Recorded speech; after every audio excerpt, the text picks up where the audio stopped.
Pernah ketemu orang yang kalau bicara soal spiritualitas, seolah-olah dia sudah punya hotline langsung ke Tuhan? Kata-katanya penuh istilah berat, kesadaran kosmik, vibrasi ilahi, frekuensi semesta, tapi ujung-ujungnya cuma sufi sosial atau pura-pura spiritual demi validasi.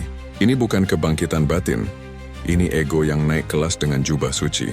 Sebelum kita nyalakan obor diskusi ini, Chico Blade mau tanya, kalau spiritualitas itu jalan menuju pencerahan, kenapa banyak yang sibuk jadi lampu sorot eksistensial untuk menyilaukan orang lain?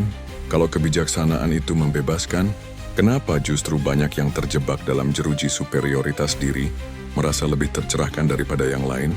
Ini spiritual batin atau sekadar karnaval kesucian di catwalk dogma? Apakah ini perjalanan menuju pemahaman atau hanya fashion show moralitas di runway sosial? Mari kita bedah dengan nalar yang masih sehat, bukan dengan tafsir yang sudah dikalibrasi sesuai selera. Tapi ingat, ini diskusi, bukan deklarasi perang spiritual, bukan juga upaya mengkudeta kebatinan orang lain. Jangan buru-buru menyimpulkan dengan pikiran yang sudah dipasung sejak prolog, karena logika selalu mendahului tafsir. Tanpa realitas, tafsir hanyalah fata morgana makna. Jadi mari berpikir, bukan sekadar mengamini. Dunia ini bukan kekurangan orang baik, tapi kebanjiran orang yang merasa lebih baik. Dari seminar motivasi hingga influencer self-improvement, spiritualitas dikemas jadi barang dagangan tiket eksklusif, menuju kasta manusia tercerahkan. Mereka bicara soal kesadaran tinggi, tapi lupa bahwa tanpa kerendahan hati, itu cuma kesombongan yang diselubungi jargon mistik. Spiritual narasisme, mengaku tercerahkan tapi merendahkan yang lain. Pesan mereka selalu sama, aku sudah sampai, kalian masih tersesat. Dengan bangga mengklaim sudah lepas dari urusan duniawi, tapi tetap rajin muncul di panggung, podcast, dan media sosial. Mengejar validasi, tapi mengaku sudah tak butuh pengakuan. Dan ketika dikritik, mereka membalas dengan ancaman, bukan argumen. Lantas apa yang membedakan kebijaksanaan sejati dan spiritual nararisme? Spiritual sejati, rendah hati, tidak merasa unggul, tidak membandingkan, dan tidak menjadikan spiritualitas sebagai alat dominasi. Sementara spiritual nararisme haus pengakuan, memakai istilah tinggi agar tampak bijak, kalimat rumit yang berulang-ulang maknanya, tapi kosong, seperti balon yang hanya besar karena diisi angin. Berbeda lagi jika ditelusuri di dalam keyakinan, ini sensitif dan dalam jika dibahas, tapi Chico Blade coba sederhanakan.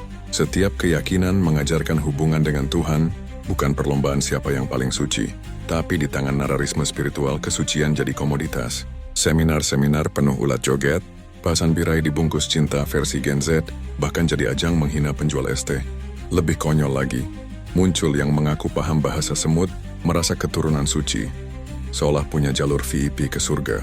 Padahal jika spiritualitas melahirkan kesombongan, jangan-jangan yang mereka sembah bukan Tuhan, tapi ego sendiri. Chico Blade bukan fanatik agama, tapi fanatik mereka yang mengacak-acak spiritualitas demi kepentingan duniawi. Jadi Chico Blade bisa menggarisbawahi. Orang bijak mendengar untuk memahami, sementara spiritual narsisme hanya mendengar untuk menjawab. Orang bijak mencari kebenaran, sementara spiritual narsisme mencari pengakuan.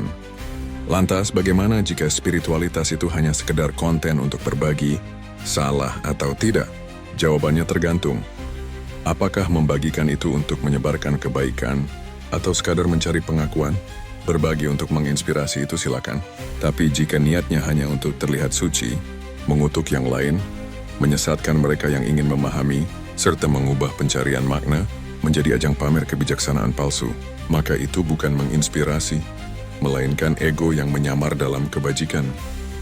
Jadi inti pembahasan ini bukan soal siapa yang paling tinggi derajatnya, paling fasih menyebut semesta, atau paling rajin mengangkat tangan ke langit, bukan pula tentang jubah megah dan aksesoris spiritual yang hanya membungkus logika yang tumpul. Jika pemahaman hanya jadi dekorasi bibir, maka itu bukan kebijaksanaan, hanya kosmetik kesalehan. Spiritualitas sejati bukan mengutuk pendosa lalu mencetak mereka jadi pendosa lagi, tapi tentang merangkul tanpa menyesatkan, menuntun tanpa merasa suci. Karena cahaya sejati tak perlu merendahkan gelap, ia cukup hadir tanpa membutakan. Kita tidak membutuhkan lebih banyak guru yang sibuk menunjukkan keunggulannya, tapi kita membutuhkan lebih banyak manusia yang benar-benar memahami bahwa di hadapan kebenaran, semua orang tetaplah murid. Dan jika pembahasan ini terasa menyinggung, itu bukan karena ketajamannya, tapi karena nurani kita sedang bergulat dengan kebodohan yang kita belah demi ilusi validasi. Karena logika tidak perlu sopan santun di dalam pembahasan filosofi kehidupan. Jadi coba perhatikan di sekitar kalian, berapa banyak yang benar-benar mencari kebenaran, dan berapa banyak yang hanya mencari pengakuan. Apakah spiritualitas di zaman ini masih tentang pencerahan, atau sudah berubah menjadi ajang kompetisi kesucian? Tulis pendapat kalian di kolom komentar, karena setiap kata adalah palu yang menghantam kebohongan, dan setiap suara adalah gemuruh yang mengguncang kursi-kursi kepalsuan. Jangan lupa like dan follow, dan sebarkan jika kalian merasa pembahasan ini bukan sekadar wacana, tapi bara yang siap menyulut kesadaran. Karena kesadaran sejati tak butuh tepuk tangan, dan kebenaran tak menunggu restu. Karena kebijaksanaan tetap berdiri tegak, meski tanpa saksi. Dan sampai jumpa di pembahasan berikutnya. Salam hormat dari saya, Shiko Blade.